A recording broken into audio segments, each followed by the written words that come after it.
Boy Abunda himself. So we do have some list of names that who submitted their questions beforehand. Let's first call on Sir Don Sanmino of Abante. Ayan. Ayan. Hi, Kuya Boy. Hi there. Ayan. Actually, may naka-prepare na question, pero hindi ko na susundin yung question. Kasi kilala ka naman namin, hindi ka scripted. Sa mga ganito. Pero anyways, kasi aminin natin, Kuya Boy, sa panahon ngayon, halos lahat, karamihan ng reporter may talk show na sa YouTube. Karamihan ng artista meron na. So, at ang tagal ngang walang talk show sa TV, at ikaw din, matagal kang nawala sa TV. So, paano mo i-encourage yung mga millennials or Gen Z na manood ng fast talk sa TV or sa online man? And of course, paano mo ibabalik yung mga dati mong televiewers na manood uli sa'yo? Anong gagawin mo? Daming tanong nun doon. Oo, pero Umpisahan natin doon sa dulo. Paano natin ibabalik yung audience? Ay, ito nga, we're going through the process. We're going through the process of press conferences para ipaalam sa sambayanan na tayo'y merong bagong ihahain. Pero it's not going to be easy. It's going to be tough. Dahil ako'y kakatok, hihingi ng 20 minutes ng oras tuwing hapon from Monday to Friday mula sa ating mga kababayan, sa mga nanay, sa mga tatay, sa mga kapuso na makipagbalitaan, makipagkwentuhan. But exactly how it's gonna work, is it gonna work, mapangahas masyado sabihin na magagawa ko yun. I would need your help. I am surrounded, I think, by an extremely competent team of creatives. Pagtutulong-tulungan namin yun. Doon sa isang tanong na nabago na ang landscape, oo, tama ka doon. I am cognizant of where we are today. Hindi lamang reporters, hindi lamang tayo. Ako nag-YouTube, meron YouTube, may Facebook. Everybody has become an active participant in the communications ecosystem. Sa pagbabalita ngayon, halimbawa, pag may buntis, it starts with, sabi mo nga, a cryptic post until, somebody reveals, or pag nag-away, ina-unfollow, tinatanggal ang mga lutal sa IG. Lahat ng ito, familiar tayo. Familiar tayo na nabago na. Hindi katulad noon na inaantay natin ang mga palabas para i-confirm ang mga balita. O di kaya, hinahabol natin, we were all going for exclusives hanggat nagsasalita halimbawa ang artista. Alam natin yun. So, saan ako sisingit? Saan tayo sisingit? This was a brilliant idea by my head writer, RD, to call the show Fast Talk with Boy Abunda because that is my brand. That is who I am. To the millennials, if you want to say, even to the Zoomers. Kung noon maraming mga salita ang ginagamit tungkol sa akin, ngayon pag nakakasalubong ko mga tao ay sex or chocolates ang tanong. Yes, okay. Diba? Or lights on or lights off. So, it was, I thought it was a brilliant idea to say, ba't tayo nagpapa-iligoy-ligoy pa? Because we were thinking, ano ba ang ihahain natin? Di pag fast talk tayo. But, so yun, to be able to communicate with the millennials, gagawin natin yun. Pangalawa, but we have to reinvent, no, I don't want to use the word reinvent. We have to step up. We have to be able to present how we're going to do fast talk, siguro doon sa mga katanungan.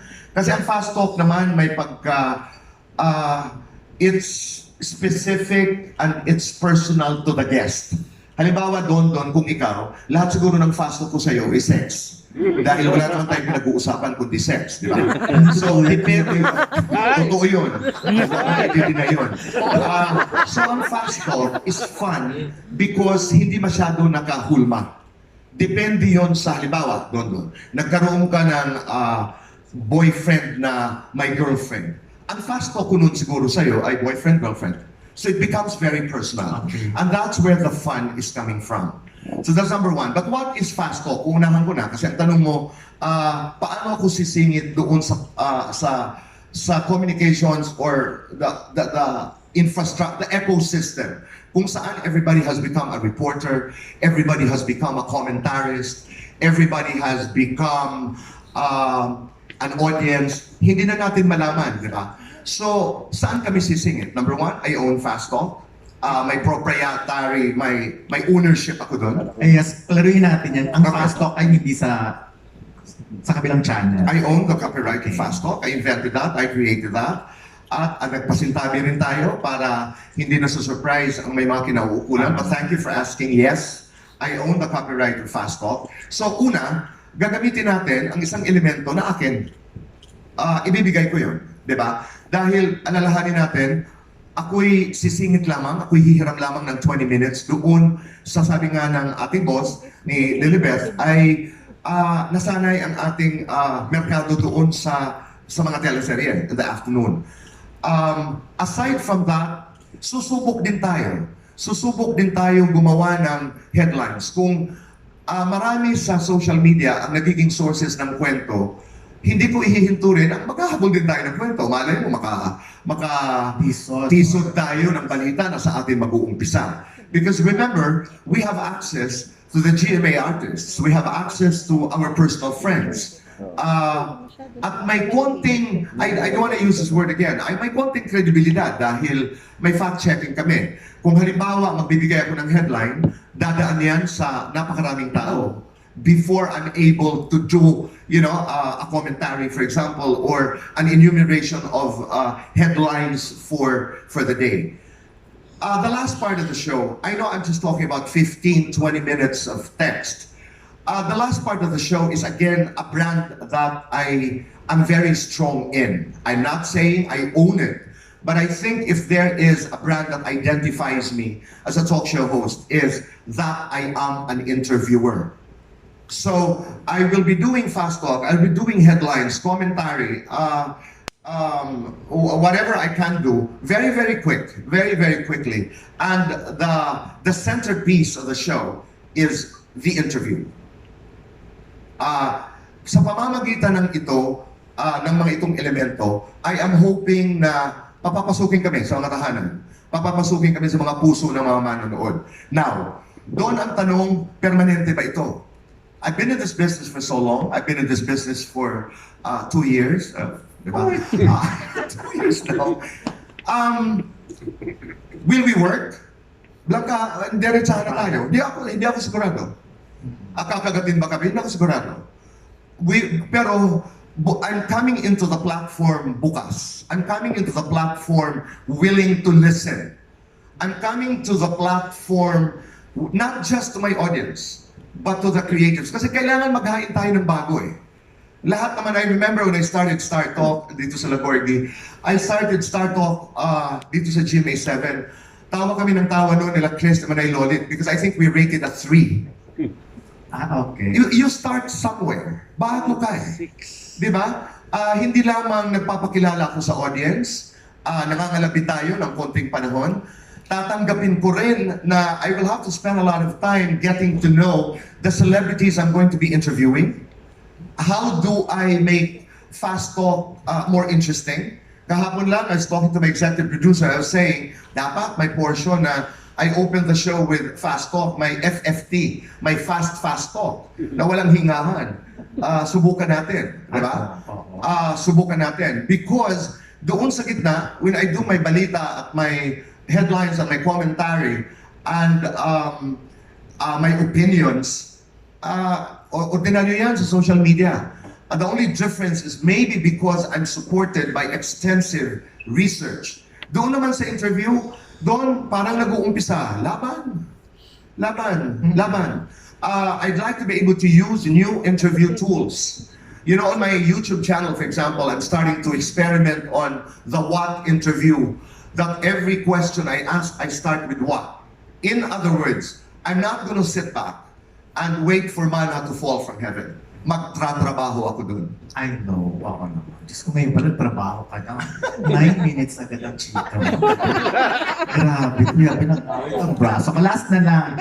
Kasi sa YouTube, ang artista nagpa-fast talk din sa mga guests nila. Bawal na bang gamitin yung ganung concept? Wala naman akong control dun eh. Natutuwa lang ako, nobody can do fast talk the way I do fast talk. I own it. Thank you very much. Good luck, kuya boy. Maraming salamat doon. Thank you so much, Sir Don Don. That was a great set of questions to start off this Q&A. And since Tito Boy mentioned Sir Gorgie, let's call him over. Sir Gorgie, love that. Hi, Kuya Boy. Hi, Gorgie. Nung nalaman ko January 23 na magsa-start, Parang ako yung unang parang kinabahan ako bigla. Pero ano ang eksakto nararamdaman mo papalapit ang January 23? Mas kabado or mas excited kayo ngayon compared nung nagsimula ako kayong mag-talk show? Yung mga pakiramdam na yun kasi, Gorgs, nararamdaman mo pag hindi pa nag-uumpisa. Pangamba, I'm jittery. Ayoko masyadong gamitin yung fear. Kasi sanay ako sanay ako matakot. Sanay ako, I am used to going to the edge and attempting to jump. Minsan natutuloy, minsan hindi. Kasi gustong-gusto ko yung Pero pag inumpisan mo ka ng show, wala. Laban na sa Batman. It's the process of getting there. I think that's difficult. Alam mo yun, yung the brainstorming, anong gagawin natin. Panganganay na. Yun. Dahil nung isang araw lang, I taped for AOS. And exciting, but at the same time, I realized kung gaano raming trabaho ang susuungin ko. I met this gorgeous boy, Miguel Dan Felix, you know. I have to start to get to know these boys and girls, and I had a good time with Raver and Julianne. Again, let's do real talk. Yung mga elemento, halimbawa, Gorgie na matatapilok ako ng instead of G, ma-A-A-B, that's gonna happen. I'm not perfect. I'm not perfect. But sabi ko kay Don, I'm gonna work hard. Hindi ako kinakabahan na I'm gonna lose myself. The kaba is good. I'm going to use this kaba into a certain kind of energy that's going to push me to do the best I can. This is going to push me to work as hard as I can. Kasi ako, sobra ako nakikialam ako sa text, nakikialam ako sa content. I don't know kung papayagan nila ako makialam sa edit. Nakikialam ako sa lahat because I produce. Ang pinanggalingan ko dito alam mo, Lilibeth, dito sa Channel 7, I was doing Star Talk. Ang voicing namin, sinasabayan pa namin yung video eh. Marunong ako mag-edit. Marunong ako mag-score. So, I do production. And I am surrounded by people I'm really, really blessed. I'm really surrounded by people who are great contributory minds to the whole concept. So, gagamitin ko yung kaba na yun para mapabuti ang aking palabas. At para rin matuto. I am willing to learn. Pwede na ako kami bigyan ng idea sa pilot kung sino ang unang isasalang. Napakaswerte din natin. Katulad ng halimbawa nito, Gorgs. Like ikaw, you worked with me. Hindi ako, Rayleigh is my executive producer. Rayleigh was our segment producer sa Star Talk. My director is Romel Gacho, who was my production manager. Janine was our production manager. She's now an officer of the network. Bang Arispacochaga was my kasamahan sa Mabini when we used to sell our bodies. So in other words, I'm surrounded by people.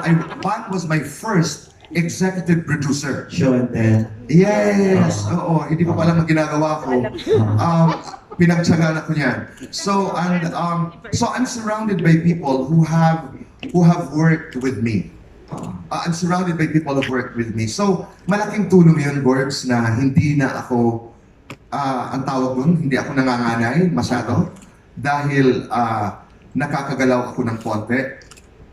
Sino pong unang uupo? No, correct. So, because I am surrounded,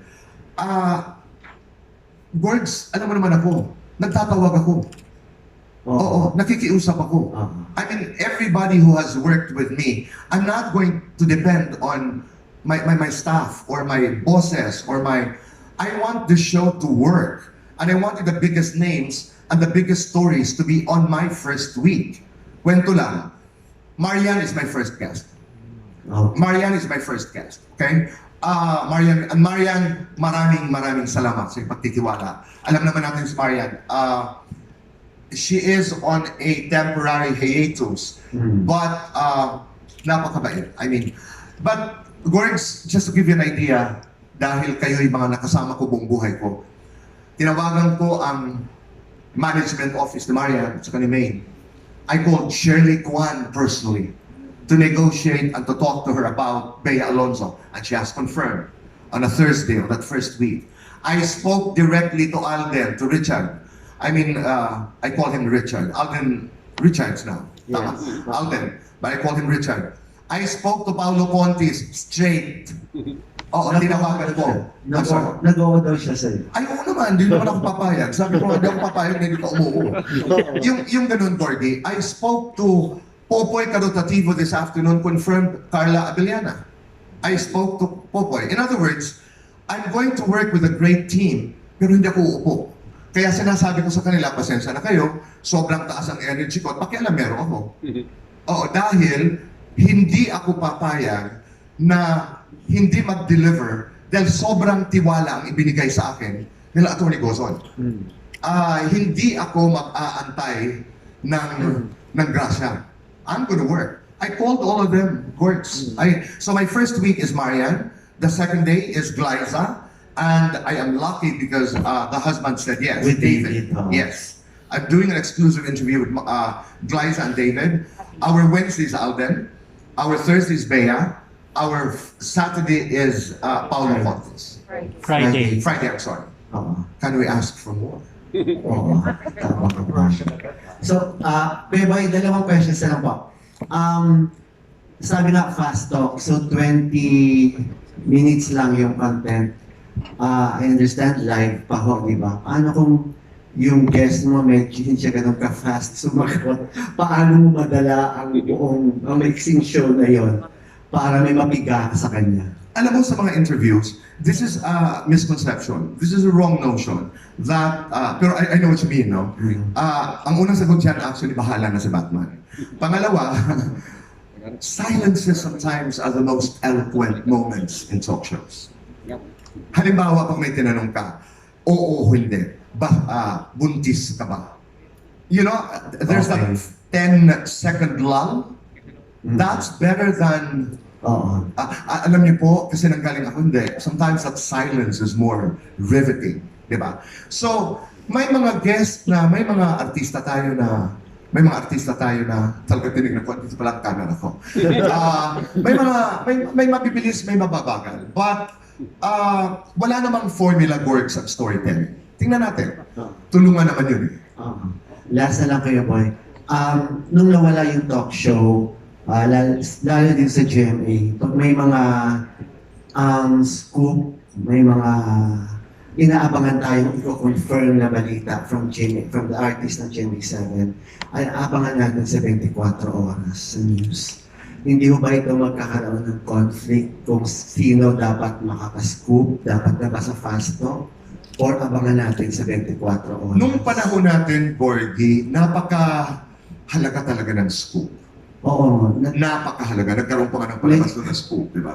May conflict nung time na yun. Hindi maiwasan. Meron palang talaga.